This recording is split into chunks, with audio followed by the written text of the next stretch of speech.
इतना नामी पहलवान था कि दूरों दराज में उसकी पहलवानी की धमक मौजूद थी। लोग बादशाह ने जुनैद को अपने दरबार में रखा था, दरबारी पहलवान बना के रखा था और ऐलान किया था कि जो शख्स, जो कोई पहलवान अगर इस पहलवान को हरा दे, इसे चित कर दे, तो वो मुंह मांगी कीमत उसे मिलेगी। जमाना जब से जुनैद बगदादी को जानता था तब से उसने यही देखा है कि जुनैद बगदादी के सामने जो भी शख्स आया है, जो भी पहलवान आया है, उससे जीत कर न जा सका है। मगर उसी वक्त में एक मुसीबत ज़दा जमाने के सताए हुए एक औलादे रसूल एक गुर्बत के मारे हुए, जब अपने बच्चों के पेट भरने के लिए, अपने बच्चों के लिए, परवरिश के लिए जब वो बाहर निकलते हैं कि कहीं से मजदूरी की जाए और इसके बस में जो रकम हासिल हो उससे अपने बच्चों की परवरिश की जाए। कई दिनों का फाका उनके बच्चों ने देखा था। वाले रसूल जब निकलते हैं कि कहीं से अपने बच्चों के पेट भरने का साजो सामान इकट्ठा किया जाए, तो चौराहे पर पहुंचते हैं। जैसे आज हमारे चौराहों पर देखें, लोग अपनी रोजी तलाश करने के लिए रिक्शे चौराहों पर टिका के रखते हैं कि कोई भी आएगा और हमारी रोजी बन जाएगी। उसी तरीके से पहले जमाने में लोग जो भी मजदूर हुआ करते थे वो चौराहों पर आकर वो एक कोने पर खड़े हो जाते। जिनको मजदूरों की जरूरत होती है वो उनमें से किसी को तलाश करके ले जाते। एक आले रसूल जब वो पहुंचे और इसी गर्ज से कि कोई मुझे बुलाकर ले जाए ताकि मुझे कुछ कीमत मिले, जिसकी वजह से आज मेरे चूल्हे जल उठे, मेरे बच्चों की भूख की जो तपिश, जो बच्चों के अंदर पेट के अंदर ये जो आग भूख की लगी हुई है इसी तरीके से बुझ जाए। जब वो देखते हैं कि शाम हो जाती है, कोई शख्स उन्हें कमजोर देखकर उन्हें बुलाता नहीं है, उन्हें मजदूरी पर कोई नहीं ले जाता, बल्कि बगल में जो भी मजदूर हैं अगर उनसे जो मजबूत हैं लोग उन्हें पकड़ कर ले जा रहे हैं।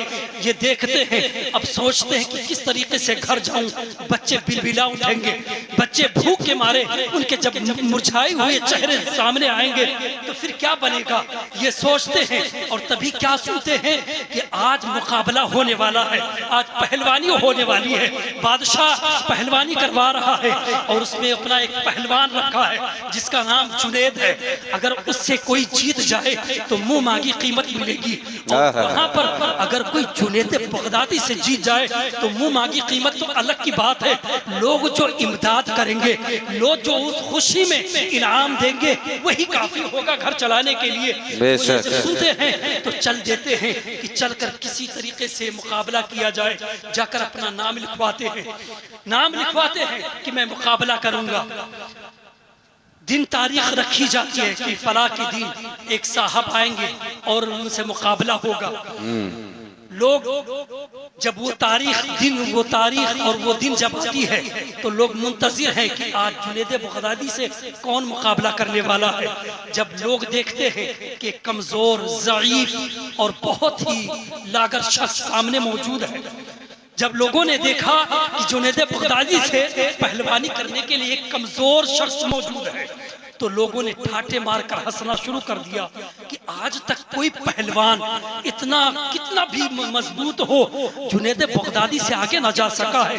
इसकी क्या हिम्मत होगी, इसे एक ही पड़खाना में इसकी हड्डियां चूर चूर हो जाएंगी, या क्या ये क्या मुकाबला जीतेगा। लोग हंसी लगा रहे हैं, मगर आप जानते हैं कि जब भी पहलवानी की आगाज की जाती है तो एक दूसरे पहलवान को सलाम कराया जाता है। शुरुआत एक दूसरे के हाथ मिलाकर किए जाते हैं।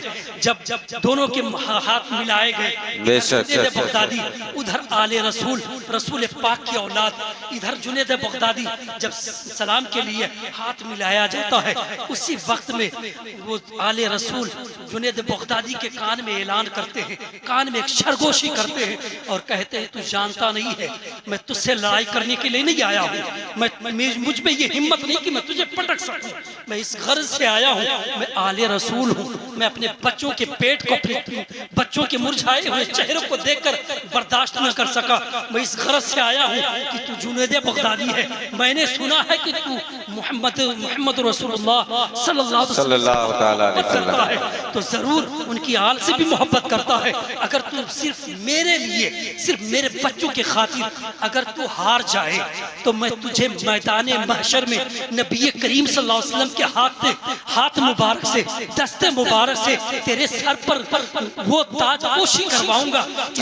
देखता रहेगा, लोग देखते रहेंगे, अहले महशर पुकार उठेंगे, ये कौन शख्स है, इसे किस चीज का बदला दिया गया है। मैं वादा लेता हूँ कि अपने नाना मुस्तफा से मैं तुझे ताजपोशी करवाऊंगा। जब इधर जुनैद बगदादी सुनते हैं ये सारा हाल कि ये आले रसूल हैं, हिम्मत नहीं पड़ी कि आले रसूल को किस तरीके से अपने आप को ऊंचा करके उसके सीने पर बैठकर मैं फतेह और कामरानी का झंडा गाड़ूं। इधर एक ईमान की गैरत जागू की और कहा आज तुझे मौका है, आज आले रसूल तुझे कह रहा है। अगर वो अपनी बात से फिर गया तो वो नसब किसका है, औलाद किसकी है, वो फिर सकता है, नबी करीम सल्लल्लाहु अलैहि वसल्लम नहीं फिर सकते। ये दिल के अंदर जब जज्बा बैठता है तो कहते हैं बस तुझे थोड़ा सा खेल मेरे साथ खेलना है, ये करना है कि किसी भी तरीके से थोड़ी देर के लिए मुझसे मुकाबला करना है। पर जो ही तुझे मौका मिलेगा मेरे पैर में, तू किसी भी तरीके से मुझे गिरा दे और मुझ पर चढ़ बैठे, फतेयाबी हो जाएगी। ऐसा ही हुआ। जब मुकाबला शुरू हुआ लोगों ने जुनैद बगदादी के नारे लगाने लगे कि आज जुनैद बगदादी इसे किस तरह पटकेंगे, इसकी हड्डियां चूर चूर हो जाएंगी, इसका कीमा बन जाएगा, ये किस तरीके से ये जुनैद बगदादी से मुकाबला करेगा।